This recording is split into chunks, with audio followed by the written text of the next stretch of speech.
Do you want to know how to get started in real estate investing with just $10,000? Here are 8 different ways to get started.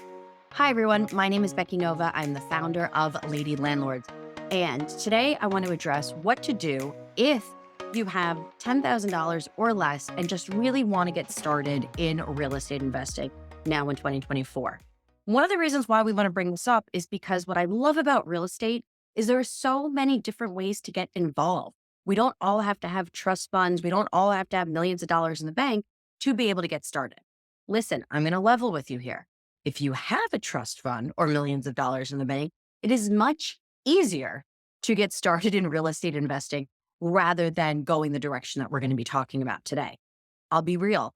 I see all the time so many people just talking about how you can really just invest in real estate with absolutely no money. And listen, are there ways? Yes. But what is not usually talked about is the fact that if you have less money, you're going to have to put in more time and probably more work to be able to buy property. There's nothing wrong with that. We are all in absolutely different places. And that's why I really want to make sure to be able to address just 8 simple ways that you can still get started in real estate and investing today if you only have about $10,000 of working capital to go with. First thing I want to say about that is congrats. Saving 10 grand to be able to invest is huge. That's not something that everybody is able to do. I want you to really be proud that you have that money. There are so many different options of what you can be doing with that money, but take a second to really think about the fact that you got yourself to a position where you have that 10 grand to even invest with. Most Americans have a savings, not money for investing, but savings of only about $1,000. That's really difficult. So the fact that you even have 10 is amazing. And the fact that you can use that not for emergency savings if there's problems or anything that comes up unexpectedly, but really to be able to have something that you will be able to invest in to help grow is really a great place to be. So kudos for that. So let's talk about a couple different ways. One way that you can get started in investing is something called house hacking. House hacking was actually something that I was not aware of at all when I started investing in real estate. So let's define what that even is. House hacking is when you own a property that has multiple units. So then that way you can live in one side and rent out the other. What's great about it is that it can usually help decrease the amount of money that you actually have to be spending on your daily costs of living, but you can sometimes even actually bring in extra money. What I mean by that is, for example, let's say you live in an apartment now and it costs you $1,500 a month that you're paying in rent. Okay. Now all of a sudden you want to go and you're able to move into a duplex, right? You have 2 units in that duplex. Now each of those will bring in that income, but your mortgage is $3,000. And you're like, but Becky, now that's going to be a lot more money that I have to pay for that.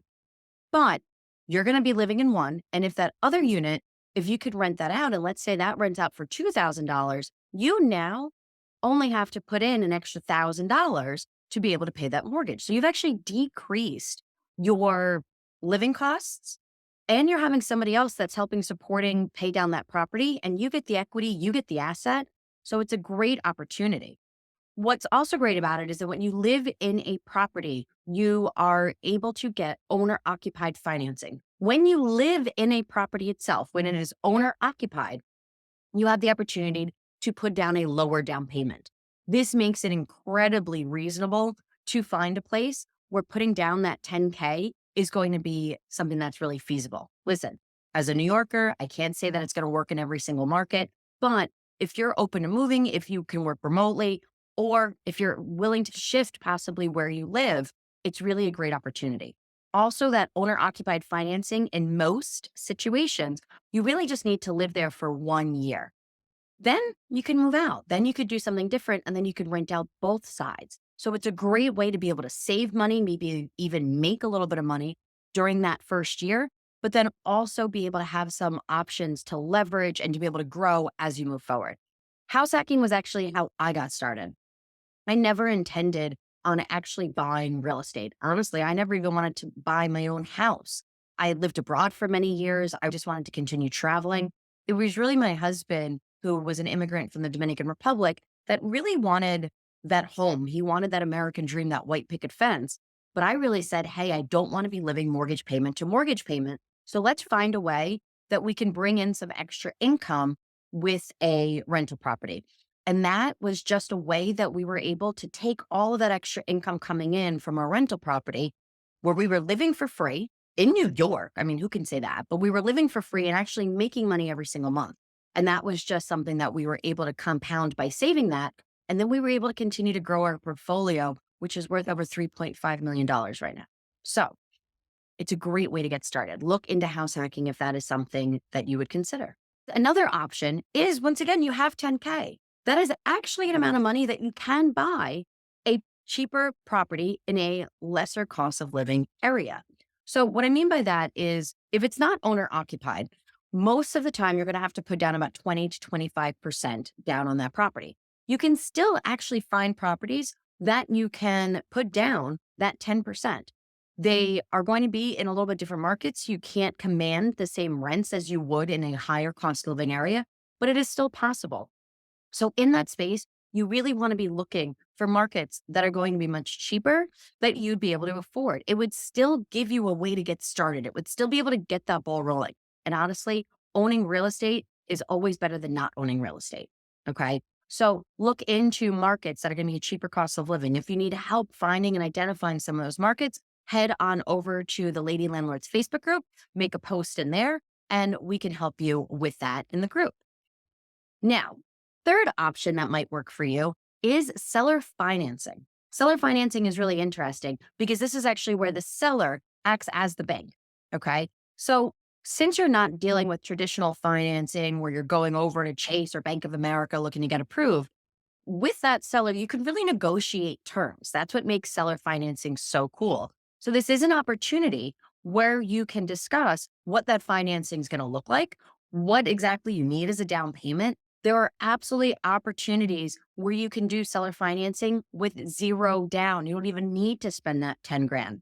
Shalon, who's a member of not only Lady Landlords, but also our Inner Circle mentorship program, she actually just closed on a deal for 30 doors, a little over $1 million portfolio. And want to know how much she had to put down, how much money she spent out of pocket?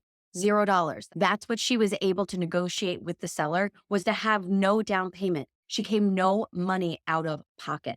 That is absolutely amazing. Those opportunities are still there. They're still out there. Now we're starting to talk about a little more opportunities where you have to get a little more creative, but working on those leads, being able to identify where sellers are and come up with a solution that's going to work both for them and for you is all what real estate is about. It's always problem solving. So start identifying those that might be willing to sell their properties and see what you're able to negotiate in that sense. Another way to be able to invest 10K today in real estate investing is looking at rehab projects. Okay. When you look at properties, those that are the most put together, we call turnkey, right? That's literally the idea of just put that key in the door, open it, and now you got your rental property and it's fully functioning. Really pretty amazing. All the way down to then the properties that need complete gut rehabs, right? Where they just need so much work. Every other property just really kind of falls in between those two different things. To be honest, I always relate this to the idea of buying cut fruit versus actually just buying the fruit itself. For example, you can absolutely go to the grocery store and you could buy a watermelon and you can pay very little price per pound for that. Take it home and then you got to sit there and you got to cut it up. You have to cut that rind off. You have to make sure to chop it all into little pieces. It's going to be some work, but you're going to get to a place where then you're going to have a whole bunch of chunks of watermelon that you're going to be able to eat. And it really didn't cost you that much. The other option is you can absolutely go over to Whole Foods and buy a tiny little container of watermelon and probably pay $10 for it. But by the time you're walking out of the store, you can pop the top on that and start eating your watermelon. You're paying for the convenience there. If you are in a position where 10K is about the monies that you have to really spend, you want to then start thinking, hey, how can I really make those dollars go the best I can? How can I stretch those? And looking for properties that are going to need a little bit more rehab is going to help you in that situation, because in that way you can keep the cost of it down. That's also something then that you would be able to borrow your rehab costs either through a hard money lender or other types of construction loans to be able to get the money for the financing. But at least then you can cover that down payment for the property and get that ball rolling. Then, honestly, that gives you a great opportunity to really increase that ARV, that after repair value, because you're really making that property worth so much more. And that's going to give you a great lump sum when you're done to be able to go and invest now in another property. Because once you refinance out of that and take that cash back out, fine, you got to pay off your construction loan. But when your numbers are done right, now you have a bucket of monies from that first rehab that you can go and invest in other properties. And the idea of that is to really grow that beyond the 10K that you have to start with. But that's a great way that you'll be able to, one, get the experience that you need, get your foot in the door, and be able to get a rental property under your belt, right? Another option within this is you might be saying, hey, listen, with that 10K, I really want to be able not to necessarily get the rental property today, but really be able to kind of gain some more income with that and have some higher savings. Maybe you're like me over here in New York, where house hacking, even with 10 grand, or trying to find a cheap property is probably not going to happen in the lower New York area. Possibly upstate, you could do something like that. But where I am in New York City, it can be a little difficult to start in that market with 10K. So the last couple ideas that I have for you are ways that you can start to bring in extra income and increase your savings to get to a spot where then you would have a little bit more than that 10K. So one of the things that you can do there is, if you have an extra room, rent that out. You can do a short-term rental on Airbnb. You can do a long-term rental. You can do a midterm rental. But if you have an extra room in your house, get that baby rented. Do you know how just sacrificing and sharing part of your house for just a couple months, maybe a year, how that can really increase your income? If you can rent out that extra room for, call it, what, $500 a month, at the end of the year, you have another 6 grand. That would be huge to be able to go into real estate with 16K versus 10K. Short-term sacrifice for really long-term gains. Those are things that you just might have to do. That was something that before I bought my first property, I lived in a 6-floor walk-up in the South Bronx. 6 floors, okay? So my husband and I always had to coordinate because there was no way we were going to do gym day, grocery day, and laundry day on the same day, because there was no way that these thighs were making up those 6 flights of stairs. But what that was able to do was allow me to live incredibly cheaply. And that was actually how I saved that money for that first house hack. Okay. So renting a room, maybe you can rent garage space. We actually rent parking lots and parking spaces. That's something, once again, in New York is a really cool thing to be able to do. Might not work in some of your more rural areas, but over here in New York, you can actually get a pretty penny for renting out a parking space and some garage space. Then another idea of what you can do with that 10K is you could start thinking about wholesaling. If you're not familiar with wholesaling is really where you act as a middleman. You identify somebody that is going to want to sell their property. You secure that with a contract for an intent to buy. And then you also find the buyer and you secure them for then a higher price than your original contract. Then you sell that property from seller to then buyer, and you get to collect really kind of like a finder's fee. You collect what that difference is between those two properties.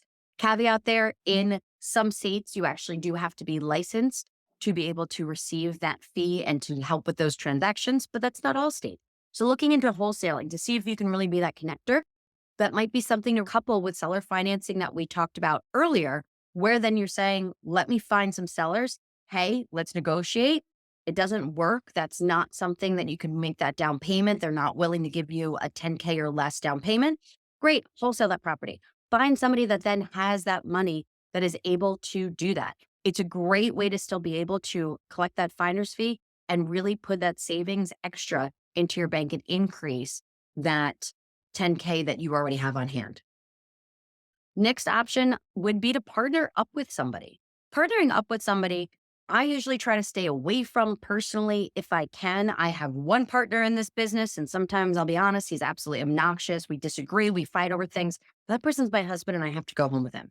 But if you need to get your foot in the door, partnering, once again, it's better to have some part of real estate investing and some part of an asset than to have none.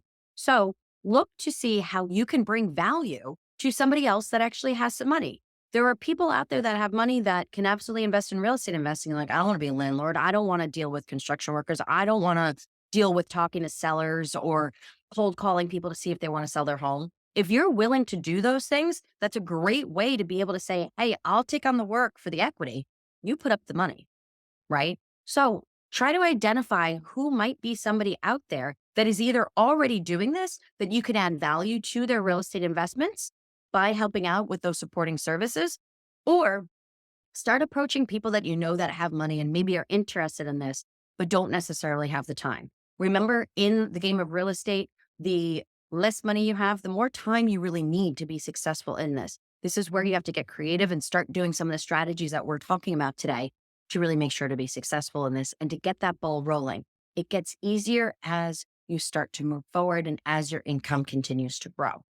So partnering up with somebody is a great opportunity to also get that experience. Maybe that's something that not just are you bringing in the work that you're going to be doing, but also working with somebody, if they are a partner that is choosing to be a little more hands-on, it's a great way to also get the experience in addition to getting some equity or some financial reward for being that bird dog out there. Then option number 8 is actually be a private lender.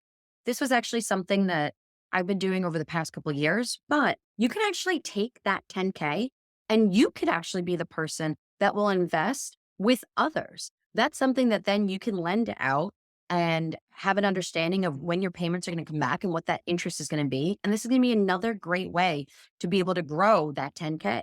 You don't have to worry about tenants. You don't have to worry about maintenance on the property, but this is something that every single month now getting paid, that interest will also continue to add up and increase from that 10K into higher numbers, which then might work better with the market or the type of property that you are looking to secure. So those are just simply 8 ways. There were so many different ways out there. So if you have other ways that you would like to discuss that you feel like you can invest 10K, please make sure to put that down here in the comments, especially if you're watching on YouTube. Let us know what else you are doing to being able to use that 10K to get your foot in the door with real estate investing. But once again, congratulations on getting to a place where you have that 10K to invest.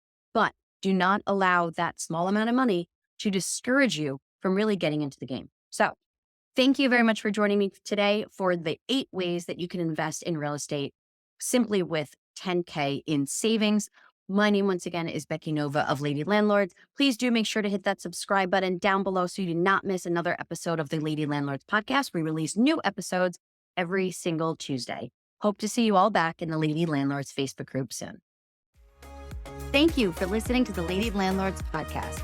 If you're feeling stuck in your real estate investing journey, visit lady-landlords.com to book a 15-minute orientation call with me and see if you're ready to join our mentorship program. Or you can subscribe to our newsletter and join our Facebook group for exclusive real estate investing tips and offers. Invest with confidence. Become a Lady Landlord today.